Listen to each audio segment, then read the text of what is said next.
squid. This is the source of calamari. Now you might be surprised to hear that there is a commercial fishery for squid in the UK. In 2009, 2,500 tonnes of squid were landed, worth about £6.1 million a year. 82% of the catch actually came from Scotland. Jigging is a method of catching squid which is used small unbaited hooks that are jigged up and down in the water. The squid are attracted to the hooks using bright spotlights. Jig squid are rated 2 out of 5 by the Marine Conservation Society, which means they appears on their fish to eat list, and trawl squid are rated 3 out of 5. I'm going to show you how to prepare and cook squid using the method of stir frying. Squid I have today, I've chosen 2 specimens. One's very, very large, and if I was buying that, I'd actually consider using that for a casserole. If you see the octopus film, on that it shows you a long, slow method of cooking where the octopus is cooked with red onion and rioja, and it's perfect for a squid of this size. A smaller squid is much more versatile because when it's prepared you can leave it as a whole tube or mantle, which is the head part of the squid, and you can stuff that with a variety of bits and pieces, things like mushrooms or couscous, rice, that sort of thing, and then you can cook it very slowly just as a whole tube or mantle. Alternatively, you can cut it into rings, or you can open it out into a sheet, score it and barbecue it or grill it, or you can cut it into little strips and stir fry it, which is what I'm going to do today. The preparation is very easy. You need gloves and an apron just because it's a little bit messy, and I'm going to just work with the smaller squid now.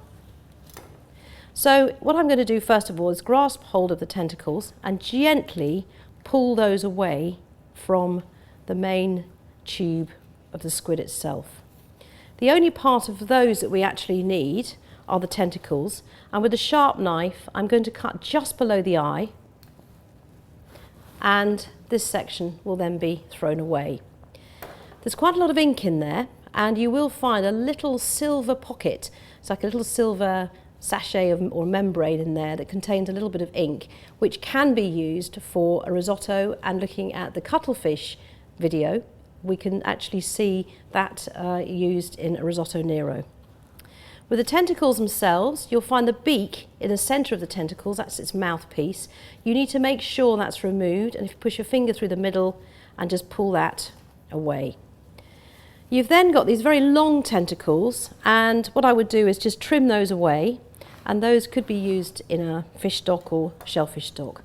All you need to do with those is just rinse them. Don't be tempted to throw them away, they're probably the best bit. The next thing then is to take the tube, and I'm going to pinch together the actual fins and thread my thumb straight through the other side and pull away the fins, and at the same time pull away the membrane that wraps around the squid. And that again can be discarded. Once that membrane's been removed, we can then look for the quill in the centre. Again, the actual fins there are a good addition to making fish stock, or you can put them into a casserole. Put your finger in the middle, and if you feel around, you will feel something quite hard, and if you pull it out, it looks like a quill. Its nickname is the quill. It looks like plastic, it obviously isn't, but it forms the interior of the actual squid, and that again can be discarded. You might have a little bit of innard left in there, so in which case you want to just push that out and make sure that you've got rid of any guts. The other thing you can do is rinse it under a cold tap to clean it really well, and once that's done you can think about what you're going to do with it next. Now you can either take a knife and cut the squid into rings.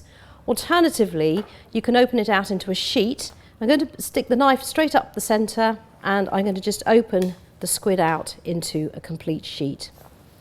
A little bit of gut in there still, that wants to be removed, and then you can rinse that ready to be cooked.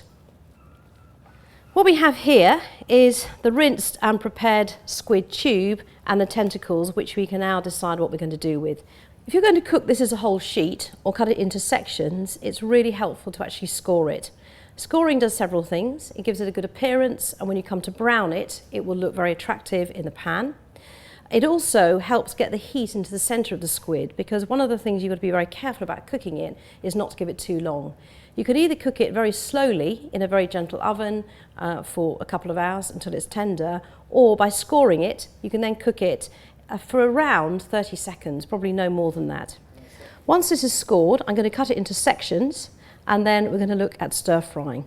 Squid of this thickness, and it's about half a centimetre thick, is going to take around 30 seconds to cook through to perfection. And it's one of those particular fish that can't be overcooked. Cook much longer than that and it becomes very tough and rubbery. For my recipe today, I just need to cut that into pieces. And that's now ready for pan frying. For the stir-fried squid recipe, I'm actually going to cook the squid first. I've cut it into pieces. It was scored. The side that was scored was on the outside where the membrane was. What I'm going to do is drop the squid into a really hot pan and putting them scored side down.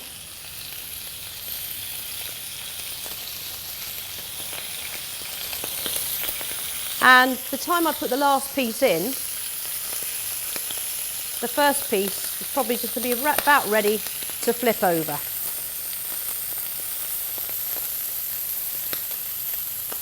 It takes seconds. As soon as the squid has lost its translucency, it's ready to come out, and that's been in for about 15 seconds. You need to have a really, really hot pan for this so that the squid actually colours when it's actually in the oil. If you don't, it's not hot enough, it just cooks, but it doesn't take on any colour, and that's not going to help the end product of the dish. The tentacles take a little bit longer, but they've still got a really lovely colour. They've just lost their translucency and they're now opaque. As soon as those are cooked, I'm going to add some garlic, chopped garlic and chopped ginger to the pan, a little bit of red pepper, which is diced, some spring onions, a little bit of Chinese 5-spice. Stir fry those for a moment or two, and then we've got a little bit of sherry just to add, just to evaporate down, to create a little bit of steam.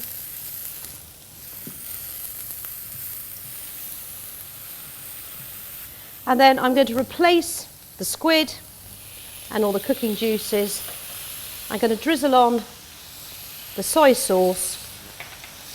As it goes onto the pan, I'm going to put a tiny little drip of sesame oil ready to serve.